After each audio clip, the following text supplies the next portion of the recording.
What's up, everybody? Family, friends, followers, supporters, everything of that nature.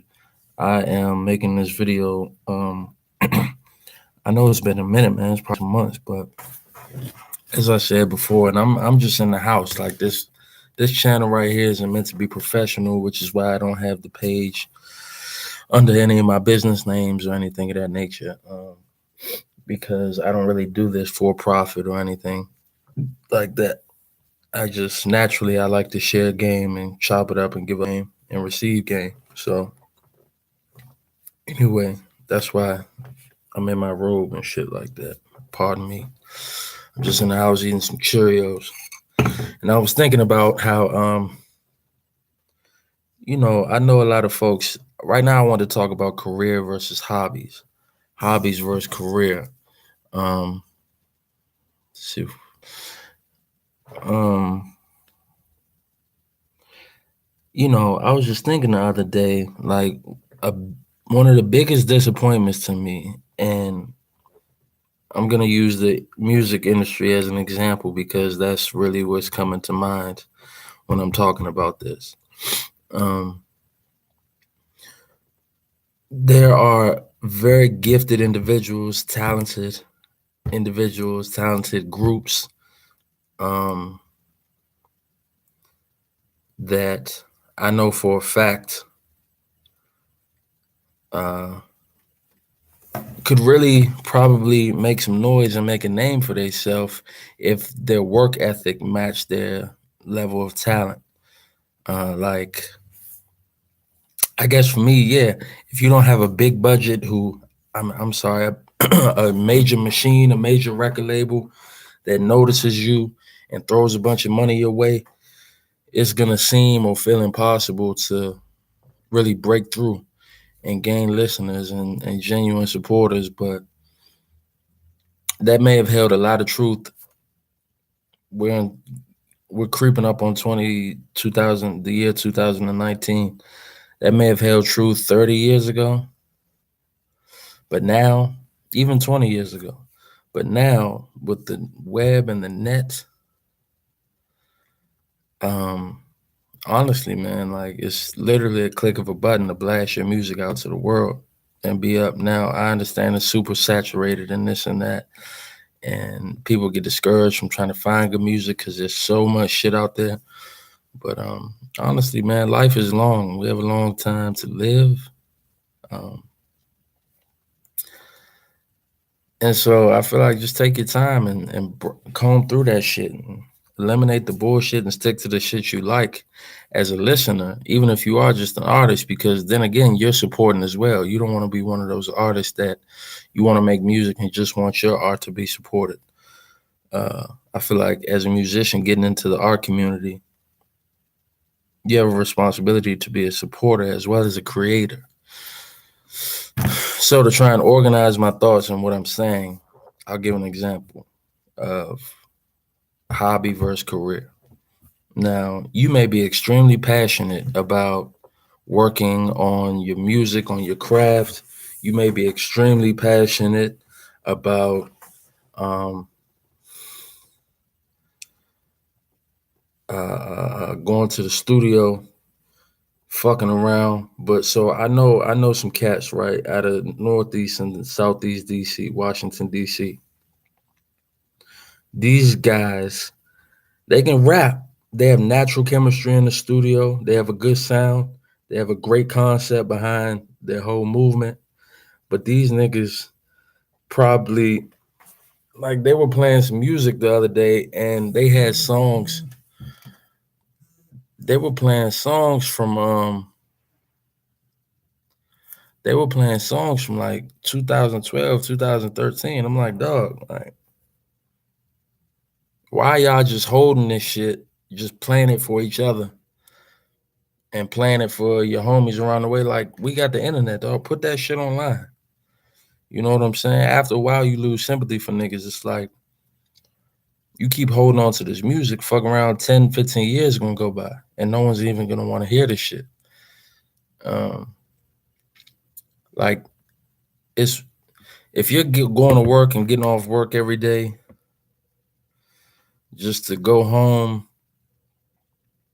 and sit around with your homeboys or your homegirls and freestyle and get drunk and smoke blunts and just for the fuck of it. And then yeah, maybe y'all might go to the studio and just fuck around and niggas be like, man, I just want to have fun with this music. Like, nah, this is a craft, dog. If it was that easy, everybody would do it, which is why everyone's trying to do it, because motherfuckers think it's just this easy come up. You have your anomaly situations of people who just blow on some bullshit. Little Pump is a perfect example of that. Um, I don't find him talented in any way. I think he's just an energetic youth um, who has a standout look. But outside of that, there's no raw talent there. But what I'm getting at is cats who are actually talented. I know individuals that, pardon me for the people who don't like that word, if anybody's even watching this, right? So I know cats that will make a song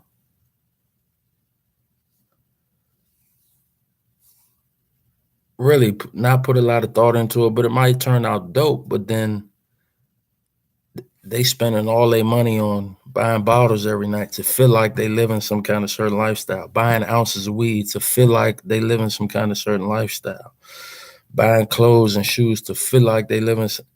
The niggas spending their money trying to feel like a rapper rather than being an actual rapper and creating a career, rather than putting that money into getting your songs copywritten, getting them mixed and mastered, uh, putting a budget behind them to really push them to the public. That's where your money needs to be going. And once that's established, once you've invested in yourself that way, then yeah, you've got some shit accomplished. Now it's time to go smoke and drink and celebrate and do all of that shit. But I feel like when you're not prioritizing your finances to properly fund your art, to put behind your art, then this shit is a hobby for you. The art is a hobby for you. You're not trying to turn it into a career. If you create something, but then you're not following up on it and really trying to give it a push outside of just playing it for people, like when you feel like it's an opportune time or moment, this shit is a hobby, dog. It takes a lot more than that. You need to be having meetings with the people who believe in you, who've heard your music, and like I fuck with that. Whole weekly meetings, put money behind having meetings, shit you can host. Rent out a little spot at WeWork or anywhere. You could go to the fucking, not the library. You got to be quiet and shit over there, but you can go 1,000 places if you put the money behind it. I'm sure you can find free spots, but me personally, I'm the type of individual I'd rather rent a little space out on a monthly basis, maybe, and then maybe do free spots in between that. But to hold meetings with the people who actually believe your music can turn into something bigger than just your hobby, and really sit with those people and strategize on what they think, and then from there you figure out who you can trust. They don't just believe in you, but they're trustworthy and they're willing to invest and give more than time and energy. They're willing to actually start putting money up with you.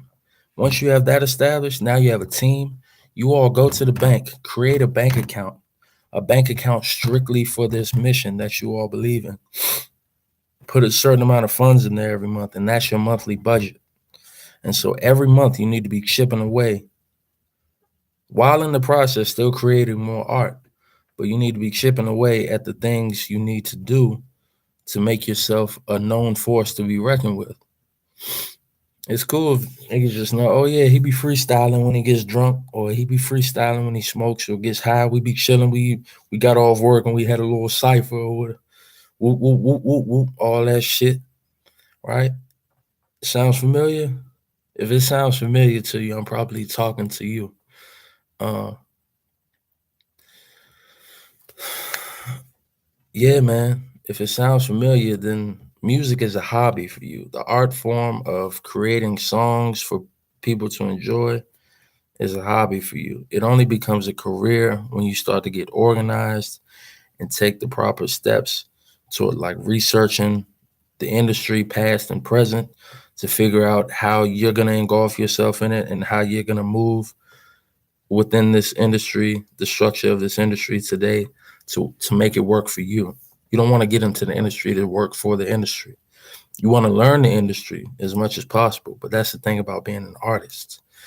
You're trying to come with a unique perspective, a unique sound. So you have to figure out how you're going to make the industry work for you.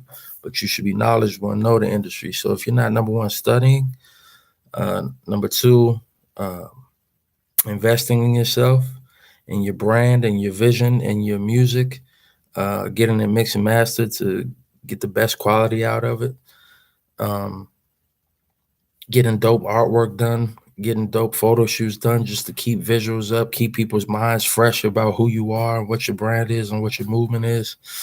Um, you know, these are all functions of these are all things the major record labels do. They do it at a higher level because they have bigger budgets for it, but you can do it on a smaller level. Instead of having a 3 hour photo shoot on some rooftop in Malibu, you can go to the park or the woods somewhere around nature, or somewhere downtown if you want to have a cityscape. Hire you a photographer. Have like a little hour long photo shoot. You know what I'm saying? Not all photographers are charging top dollar, but they might be just as talented as those who are charging top dollar. Um. So yeah, man, hobby versus career. It's a very fine line.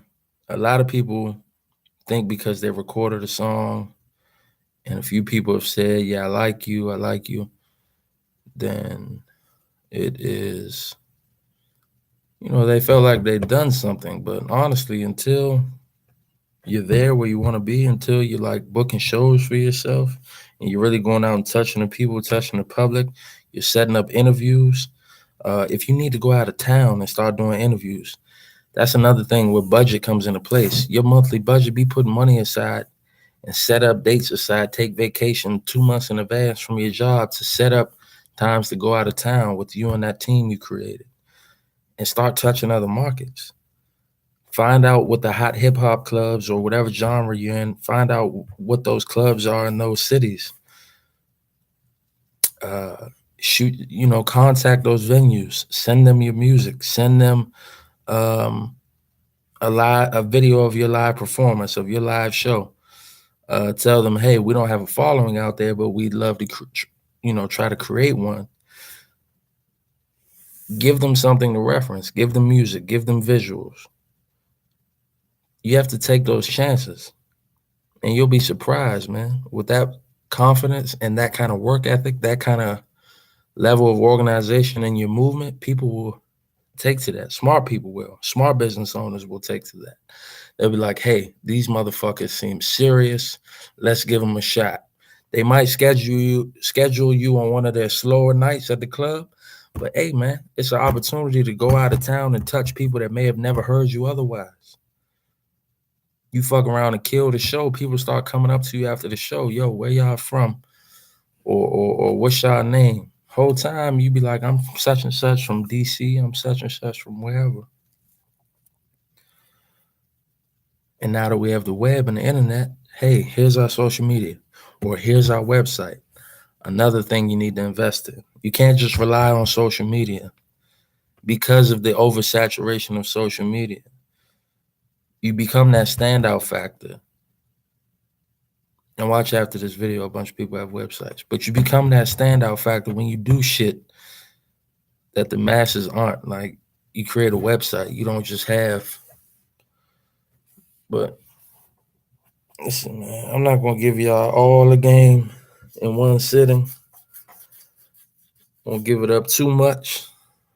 You know what I'm saying? But I think you get the gist of what I'm saying. Hobby versus career. Career versus hobby. If you all want to keep up with us, or me, when I say us, I just mean anyone involved with anything I ever have going on. But if you want to keep up with me, I'll leave it at me. If you want to keep, or us, if you want to keep up with us, the movement, Instagram,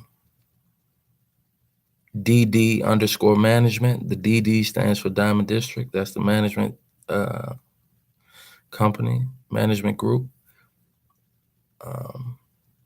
At DD_management.